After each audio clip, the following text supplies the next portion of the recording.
Dans l'assemblée des saints, assoiffé je me tiens, que ton onction descende sur moi.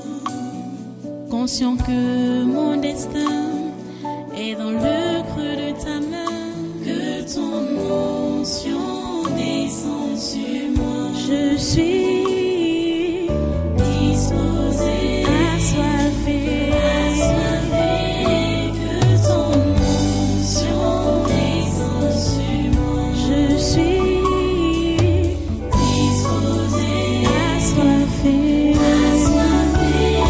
que ton onction descende sur moi.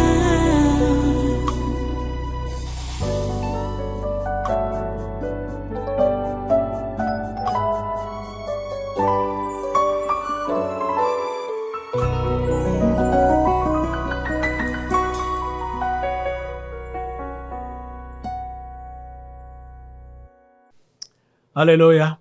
Oui, prends ta Bible. Ouvre avec moi dans Romains chapitre 12. Romains chapitre 12. On va lire à partir du verset 9 jusqu'au verset 10, les deux versets. On va commencer par deux versets. Romains chapitre 12, versets 9 et 10. Nous enseignons toujours sur la vie chrétienne normale. Et nous sommes en train de voir tous les contours de l'amour. C'est ça que nous sommes en train de voir. C'est ça que nous verrons encore aujourd'hui. Romains chapitre 12, versets 9 à 10. Que la charité soit sans hypocrisie. Ayez le mal en horreur. Attachez-vous fortement au bien. Par amour fraternel, soyez pleins d'affection les uns pour les autres, par honneur, usez de prévenance réciproque. Prions le Seigneur. Père Saint, nous te remercions pour ta parole. Nous te remercions pour ta présence. Et nous te remercions pour le chemin parcouru. Nous te remercions également pour le chemin à parcourir. Parce que nous n'allons pas parcourir ça seul, nous parcourons avec toi. Merci de nous accorder la grâce de toujours bien écouter et de toujours bien garder ce que tu nous donnes comme instruction. Père Saint, nous voici encore assis à tes pieds.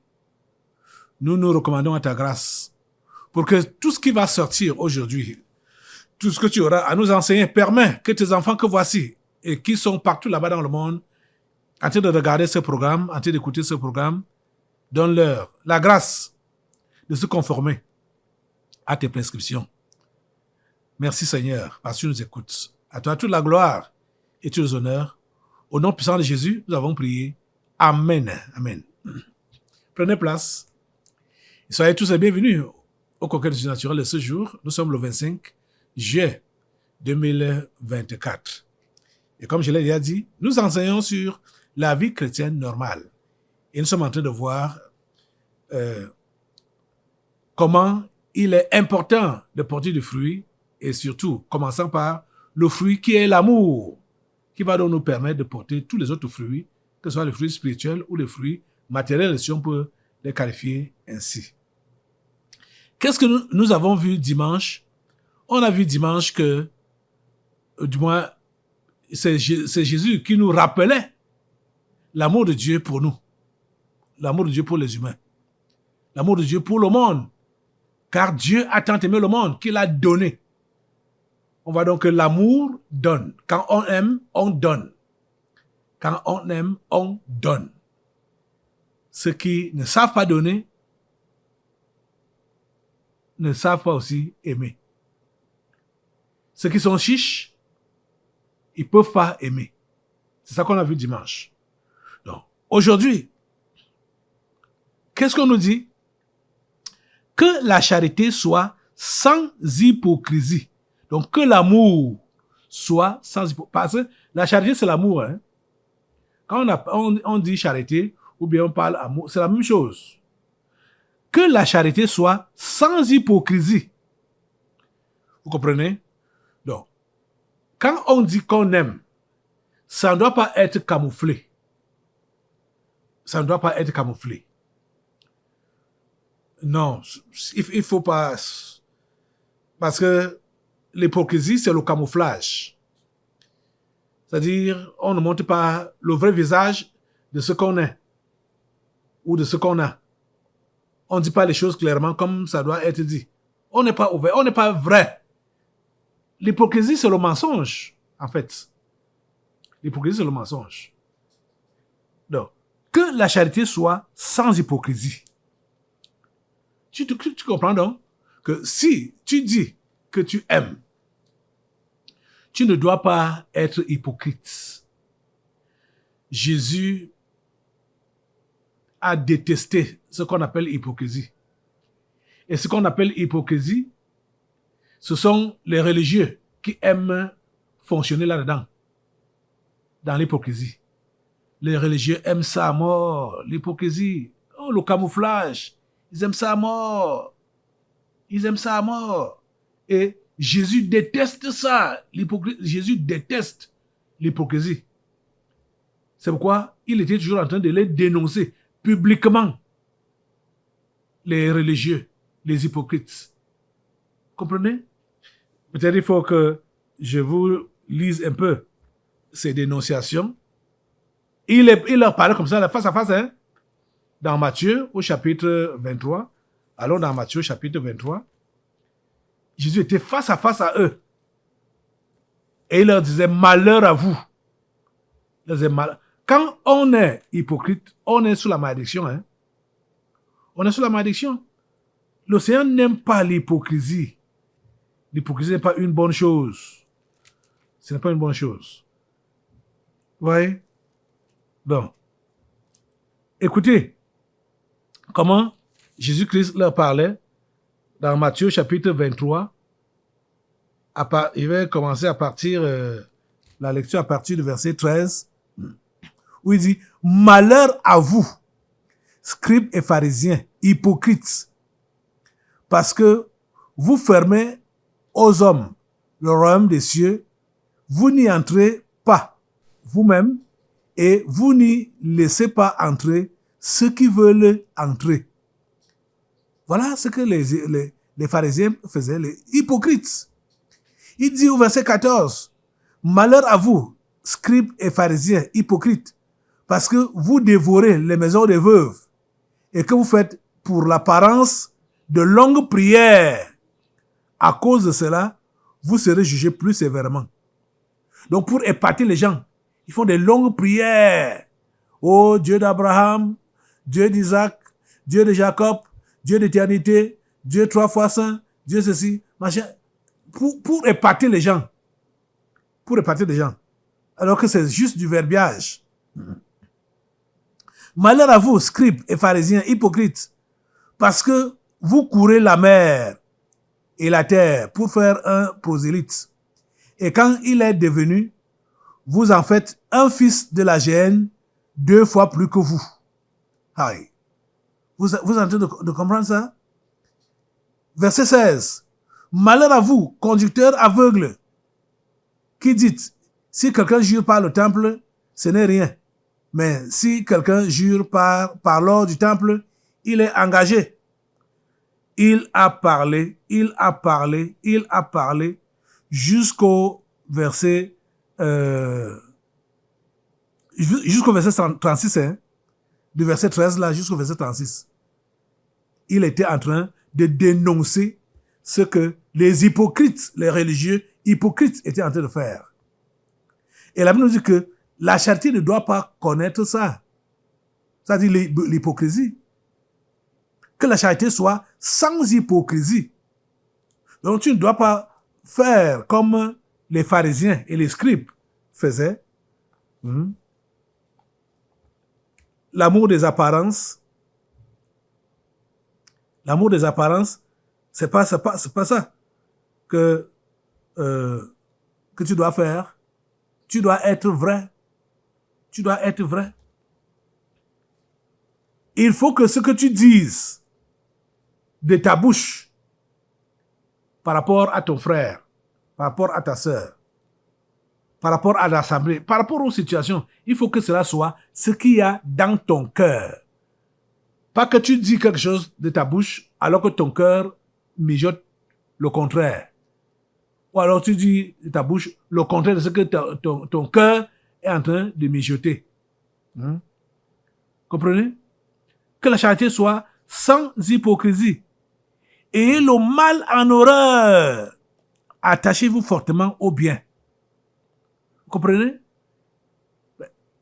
Pourquoi est-ce que il va dire que la charité doit être sans hypocrisie, que l'amour doit être sans hypocrisie, et il enchaîne avec « et le mal en horreur ». Vous voyez, c'est justement ce genre de personne qui apparemment il rit avec toi, mais dans son cœur là, il te déteste. Il te montre les dents. Mais dès que tu tournes le dos, il commence à te déchirer. Les amis, vous-même, vous savez, certains parmi vous, vous savez que c'est le comportement que vous avez souvent. Vous riez avec les gens. Vous leur montrez les dents. Vous montrez que ça va bien entre vous et eux quand ils sont devant vous là. Mais dès qu'ils tournent le dos, vous commencez à les déchirer. Vous commencez à les déchiqueter. Vous commencez à mal parler d'eux. Ce n'est pas bien. Ce n'est pas chrétien. Le congossa, le commérage, le colpotage. Ce n'est pas chrétien. L'amour ne fait pas comme ça. L'amour ne fait pas comme ça. L'amour ne connaît pas d'hypocrisie. Vous comprenez? Il faut changer. Si c'est votre nature là-bas comme ça, il faut changer. Hein? Vous voyez? Oh. L'affaire là me fait bizarre. Hein? De savoir qu'il y a certains qui disent qu'ils sont chrétiens et qui sont foncièrement hypocrites. Ils sont foncièrement hypocrites. Ce qu'ils parlent de toi, quand tu es là, quand tu es présent, ce n'est pas le même langage qui tient contre toi quand tu n'es pas là. Quand tu es là, il te blanchit, il te lave, il parle de toi en bien, hein, en ta faveur, tout ça là. Mais dès que tu tournes le dos, ou dès que tu n'es pas là, il commence à te descendre, à te déshabiller, à te déchirer. C'est comme ça que plusieurs parmi vous faites. Avec ces gens-là même que vous dites que vous aimez. Avec ces gens-là que vous dites que vous aimez beaucoup même. Qu'ils sont vraiment les seuls que vous aimez. Mais vous leur montrez en apparence, mais pas derrière. Vous les déchirez. Vous parlez mal d'eux. Ce n'est pas bien. L'amour véritable doit être sans hypocrisie. Cher ami, si tu n'as pas approuvé le comportement de ton frère ou de ta sœur, la Bible te dit clairement que appelle celui-là, fais-le asseoir et dis-lui que telle chose ne m'a pas plu. Tu m'as offensé à tel ou tel niveau. Arrange ça avec lui. Parle ça. Hein? Ça dit ce que quelqu'un vous a fait. Vous n'allez pas ramasser ça et commencer à aller dire aux autres. Avant d'aller d'abord, avant d'avoir vu la personne qui vous a offensé. Ne faites pas ça. En chrétien, ce n'est pas comme ça qu'on se comporte. En chrétien, quand tu as été offensé par ton frère ou par ta sœur, rassure-toi que tu t'es approché de cette personne pour lui faire savoir ton mécontentement. Oui, en lui montrant le domaine ou l'aspect où il t'a offensé. S'il a arrangé avec toi, si, bon, vous vous arrangez ça ne vaut plus la peine d'évoquer ça dans un autre entretien avec quelqu'un d'autre. Ça ne vaut plus la peine. Ça vient encore chercher quoi? Si vous avez rien arrangé entre vous, ça vient chercher quoi? Mais ce que vous faites le plus souvent, c'est que dès qu'il y a même des pépins entre toi et ton frère ou ta sœur, ton frère avec qui tu as eu des malentendus n'est même pas au courant qu'il y a un malentendu entre vous. Tu pars déjà voir un tiers, une autre personne, pour lui raconter les déboires que tu as connus avec tel ou tel. Ce n'est pas bien. Ce n'est pas bien comme ça. Ça là, c'est païen. Hein? La personne ne sait même pas qu'elle a des problèmes avec toi. Hein? Mais son nom est déjà dans beaucoup d'oreilles. Parce que quand tu vas raconter à celui-là ce que l'autre t'a fait, lui-même ne va pas rester sur place. Il ne va même pas vérifier. Il ne va pas te renvoyer pour dire est-ce que tu as même parlé à ton frère? Hein? Qu'est-ce que vous avez dit entre vous? Il ne va même pas le savoir. Lui-même, il va encore mettre sa page sur la table pour dire hey, c'est vrai, hein? Ouais, toi, tu ne savais même pas que c'est comme ça qu'il est. Hein? Lui-même, il ajoute, il met du piment. Vous voyez? Et c'est comme ça que vous faites. Vous dites que vous êtes des frères et sœurs dans la foi. L'amour fraternel ne demande pas d'avoir ce genre de comportement-là. L'amour fraternel ne doit pas avoir de l'hypocrisie. Il ne faut pas qu'il y ait de l'hypocrisie entre vous. Tu ne dois pas être hypocrite. Tu ris avec la personne, mais par derrière. Hein? Ouais. Mais quand la personne vient, tu es sur ta bouche, tu dis, oui, ma soeur, oh, mon frère. Mais par derrière, ce n'est pas bien. Ce n'est pas bien. Ce genre de comportement-là. Que la charité soit sans hypocrisie. L'hypocrisie, hein. À partir d'aujourd'hui, tu dois barrer ça de ta vie, hein, ce qu'on appelle hypocrisie là.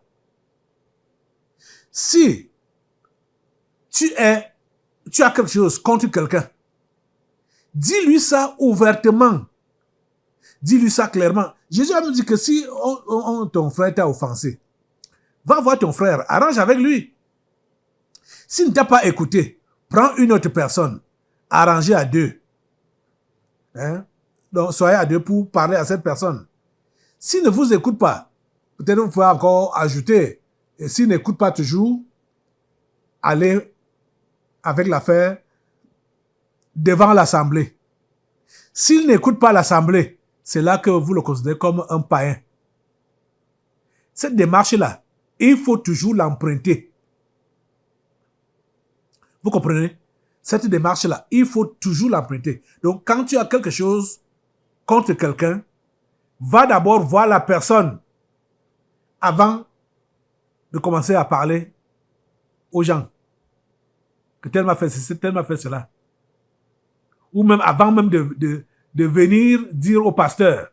Parce que quand Jésus dit d'aller avec ça devant l'assemblée, c'est ce que tu vois le pasteur qui va donc régler l'affaire en assemblée. Si la personne n'écoute pas en assemblée, c'est là que elle est considérée comme une païenne. Vous comprenez? Cette démarche-là, il faut toujours l'emprunter. Il faut toujours l'emprunter. Vous comprenez? Ça là, c'est très important. Puisque la vie chrétienne normale demande la communion. Et quand on parle de la communion, c'est des entretiens. C'est les rapports qu'on a avec les autres. Les rapports entre frères, les rapports entre sœurs, les rapports entre frères et sœurs. Hein? Ce sont ces rapports-là. Et dans ces rapports, il y aura toujours des frottements. Il y aura toujours des frottements. Il y a toujours des frottements. Ces frottements-là, quand il y a de l'amour, ça se gère sans problème. Ça se gère sans dégâts. Quand il y a des frottements entre ceux-là qui s'aiment, ça se gère sans problème. Vous comprenez? Et vous ne pouvez pas avoir une relation sans qu'il y ait des frottements un jour. C'est impossible. Puisque nous sommes différents les uns des autres. Nous sommes différents. Donc, quand on se retrouve ensemble, en voulant donc nous agencer donc pour fonctionner, on va se frotter. On va se frotter, forcément, on va se frotter. Mais la Bible nous a dit comment arranger ces frottements-là. Ça ne doit pas être comme si la personne qui est à l'origine, qui serait à l'origine du frottement, sort des enfers et que toi, tu sors du paradis. C'est pas comme ça qu'on doit voir la chose. On doit comprendre que chacun a des défauts. Chacun a des atouts aussi. Comme on a des atouts, c'est comme ça qu'on a aussi des défauts. Et quand on se met ensemble, ça va se frotter. Donc, ce qui est défaut chez toi, ça peut être l'autre, ton frère n'a pas peut-être ce défaut-là, il va t'aider à arranger ton défaut à toi. Donc, il y aura des frottements. Il y a des frottements. Et c'est dans ces frottements-là qu'on s'arrange pour devenir donc ce que nous sommes appelés à devenir, c'est-à-dire unis. Unis. Vous comprenez? Ok. On continue. Il dit, ayez le mal en horreur. Attachez-vous fortement au bien. Est-ce que vous comprenez ça? Je ne sais pas comment vous pouvez être chrétien et vous vous plaisez au mal. Vous vous plaisez, ça vous plaît de faire du mal à votre frère, de faire du mal à votre sœur. Comme j'avais entendu un sorcier dire que il disait qu'il est chrétien, pasteur, ou ancien, bon, en tout cas, il disait que il aimait voir les films d'horreur, les films de guerre. Hey, j'étais dépassé. Ce vieillard pouvait s'asseoir devant la télé du soir jusqu'au matin pour voir les films d'horreur, les films de guerre. Il me dit, quand on tire, il voit le sang couler, il est content. Il aime voir le sang. Aïe! Ah, Seigneur, ta grâce. Il dit qu'il aime voir le sang. Mais pourquoi toi, tu aimes voir les gens pleurer? Pourquoi tu aimes voir le sang? Qui es-tu?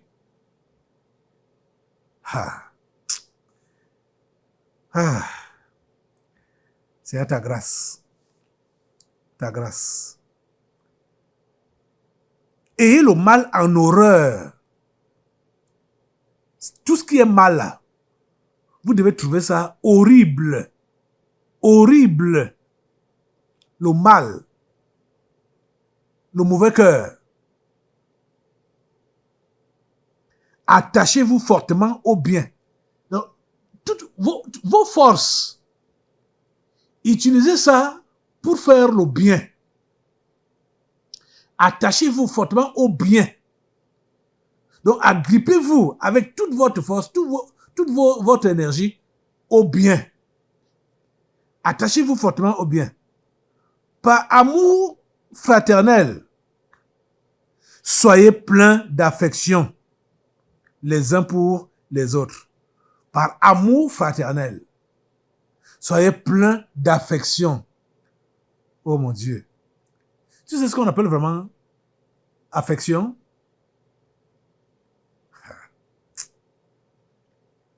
L'amour fraternel, c'est ça quand on a ça, on a de l'affection. C'est-à-dire, on aime tendrement l'autre. Par amour fraternel, soyez pleins d'affection les uns pour les autres. Aimez tendrement. Aimez de tout cœur. Hein? S'aimer les uns les autres. Par honneur, usez de prévenance réciproque. Ça rejoint ce que Jésus a dit dans les évangiles. Que ce que tu veux que les gens te fassent, fais ça pour eux. Et c'est ça que tu vas récolter. Vous voyez, si vous êtes un homme ou une femme sociale, vous aimez les gens, vous aimez être avec les gens vont s'approcher de vous aussi. Mais si vous êtes retiré, vous vous isolez, les gens vont s'isoler de vous aussi. Ce que vous voulez que les gens vous fassent, faites ça pour eux. Donc, en fait, soyez en train de planter ou de semer ce que vous voulez récolter. Quand vous allez voir, j'ai souvent entendu les gens dire, il n'y a pas de l'amour dans cette église, ou il n'y a pas de l'amour dans ce milieu. Écoute, toi qui dis ça, si tu avais assez d'amour, comme tu voudrais voir ça dans ce milieu, mais pourquoi est-ce que tu ne sèmes pas ça? Donc, en principe, tu ne devrais pas avoir ce langage-là si toi, tu avais de l'amour et tu as semé cet amour-là dans ce milieu. Tu ne devrais pas dire qu'il n'y a pas d'amour. Parce que il faut que ce que tu as remarqué que ça manque, tu puisses pourvoir à ça en tant que chrétien. Tu puisses donner cela en tant que chrétien. Il n'y a pas d'amour. Il n'y a pas d'amour. Sème cet amour-là. Sème ça. Ça se sème. Commence à aimer les autres. Et tu verras comment tu vas récolter aussi de l'amour. Vous comprenez? Ce que vous voulez que les gens vous fassent, faites ça de même pour eux. Chers amis, nous sommes chrétiens. Et nous sommes là, les uns pour les autres. Parce que, voici même ce que la Bible nous dit. Ce que tu vois que ça manque au milieu de l'assemblée, dispose ça pour l'assemblée, viens avec ça, mets ça en place, et il n'y aura plus ce manquement-là, parce que tu as pourvu à cela. Écoute ce que la Bible nous dit dans 1 Pierre chapitre 4, verset 10. Comme de bons dispensateurs des diverses grâces de Dieu. Quoi? Des bons dispensateurs. Donc nous sommes des dispensateurs des diverses grâces. Comme de bons dispensateurs des diverses grâces de Dieu, que chacun de vous mette au service des autres le don qu'il a reçu. Vous comprenez? Nous sommes les dispensateurs des grâces. La Bible nous dit que nous avons reçu grâce pour grâce. En tant que chrétien, chacun a reçu une portion de grâce. Et la grâce que tu as reçue, dispose ça au profit des autres. Viens, apporte ta grâce, mets ça sur la table. L'autre aussi va apporter sa grâce et met ça sur la table. Et ce sera comme ça, échange. Comme de bons dispensateurs des diverses grâces de Dieu, que chacun de vous mette au service des autres le don qu'il a reçu. Que chacun de vous mette au service des autres le don qu'il a reçu. Ce que tu as comme grâce, ce que tu as comme don, ce n'est pas pour toi. C'est pour tes frères et sœurs. Et vice versa. Tu comprends ça? Donc, Quand vous entendez les gens se plaindre des autres ou de l'assemblée, comprenez que c'est eux-mêmes qui sont le problème. C'est eux-mêmes qui sont le problème. Vous comprenez? S'ils étaient la solution, ils devaient apporter leur solution. Mettez ça sur la table. Vous avez compris ici. Je suis 1 Pierre, chapitre 4, verset 10. Ça nous fait comprendre que chacun a une portion de grâce. Et nous sommes des dispensateurs de ces grâces-là. Comme de bons dispensateurs des diverses grâces de Dieu, que chacun de vous mette au service des autres le don qu'il a reçu. Qu'est-ce que tu as reçu comme don?